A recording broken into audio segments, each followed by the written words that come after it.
Hi and welcome to Winners Corner. Jägersro racetrack in the very south of Sweden is where we're heading this Saturday for our V75 round. And the most interesting sports-wise this race day is Svensk uppfödningslöpning, which is the same thing as a Swedish breeders race for 2-year-old horses. 700,000 Swedish crowns to the winner. And Mike, this is the biggest race of the year for our baby horses. What do you think of the 2-year-olds this year?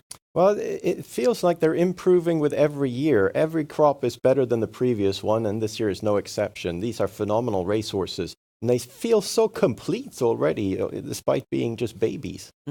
We get back to that race in a little while, but for now we start in race 6, which equals the second leg in the V75 round. It's a Class 2 race of a full distance, and a number 2, Master Hill, won his last race at Solvalla. He's now traveling all the way down to Jägersro, Mike. What are the chances that he'll walk away as a winner once again? I think they are very, very big. He was very impressive in his debut for Timo Nurmos, and we all know what he can do to horses. That he transforms them, and when they come out in their debut, they're just, 20, 30 meters better than previously.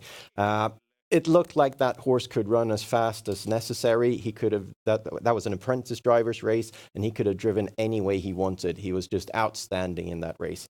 And he showed V75 class qualities. So I think from this good post here, I think he's got a good chance to even reach the lead early on. And from that position, they're not beating him. But even from other positions, he's got a great chance. So that sounds like a safe and comfortable win bet in race 6 on number 2, Master Hill. We move on to race 8, and this is the 4th leg in the V75 round. And here we have the British race for the 2-year-old horses. And trainer Svante Båth, he's a master when it comes to training young horses. He's got 4 horses in this race. What can you tell us about his quartet? Well, 2 of them have really been outstanding, and they are the favorites and will be difficult to beat. But I really liked in the eliminations one of the outsiders that he's got. Number 7, Alien Kronos. This horse really impressed me in the elimination when he nearly caught up with Global Adventure, who's still undefeated. But it was a very strong finish there. And I think from this post, and with Ulf Olsson driving, I think maybe we can see some changes. Maybe an American bike on, for instance. I don't know about that really yet. But it feels that the horse is really on his way up. So I think he'll be even better for the final here. And he could very well post an upset. So win showbet there on horse number 7, Alien Kronos. That's where Mike finds the biggest betting value in race 8. We jump on to race 10. It equals the 6th leg in the V75 round. It's a silver division over full distance. 10 horses in the field, Mike, and here I know that you found us a really good outsider. Yes, I'm going to go for a show on an outsider who I think will take the lead right away and then surrender and have the pocket slot for the rest of the trip. Number 4, Waffle Cone. Last time she did exactly the same thing, got boxed in behind the stablemate there, so the tactic didn't really work out that time, but she looked really juiced up there and looked real strong behind that leader there. So with a bit more luck and with a better leader this time who holds off all the way to the wire, she could definitely finish in the top 3, and at least the odds are so high that I'm betting on it. A nice little show bet there in race 10 on horse number 4, Waffle Cone. And this leads us in on the daily double, since race 10 is what we just talked about, and that equals DD1. And how do you want to solve this race for the DD system? Is it Waffle Cone or is it someone else? No, I'm not going to go for Waffle Cone as a winner. I have a hard time seeing her win this race. Instead, I'm going to go for number 2, Linus Boy. I feel that he moves down in class a little bit. He's been out on the V75 every week, more or less, it feels like. And every time he finishes strong. Last time, no exception. He came in 4th there after a strong finish the last 700 meters.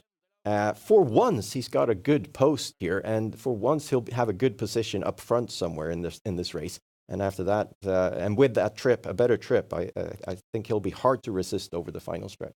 In DD2, which is the gold division, also this over full distance, we can see that you bank number 4, Jairo. Tell us why.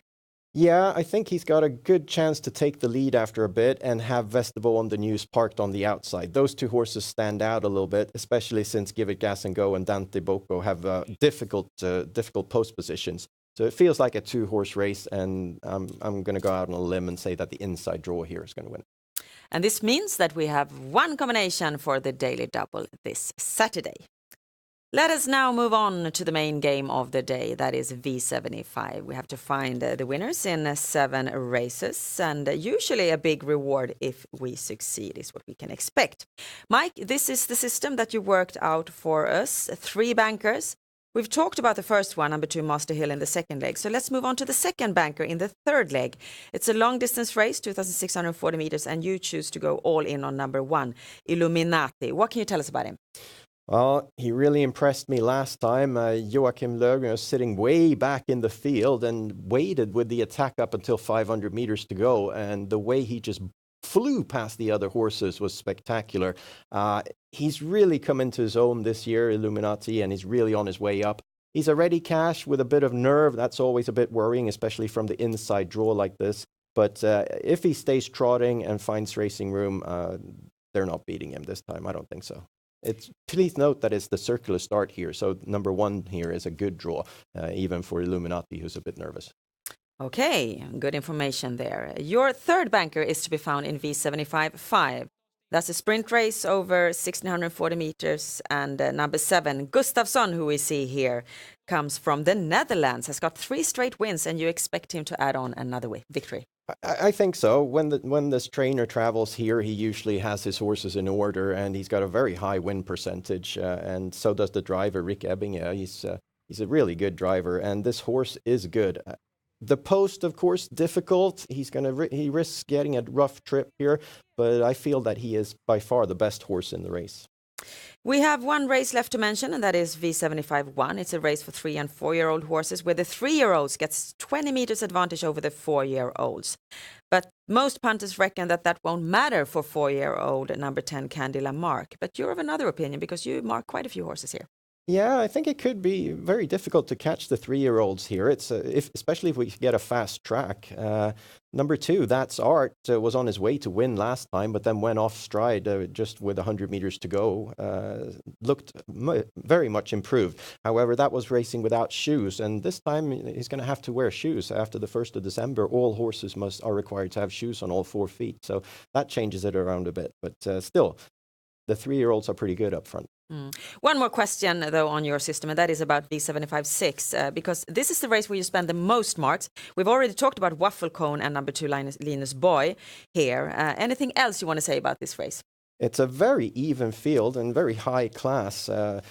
Don't forget number 1, Isor Håleryd, who's on the inside here, which is not his best position, but he is coming into form. He's got, 3 races after a long layoff, and should be on his way up in form. 3 bankers and a system of 800 combination is what we have for this Saturday. Thank you so much, Mike, for your effort, and thank you out there for being with us. Of course, you find out more information about Swedish trotting and horse betting at our website, swedishhorseracing.com. And we wish you now the best of luck with your bets to Jägersro Racetrack this Saturday. Bye-bye.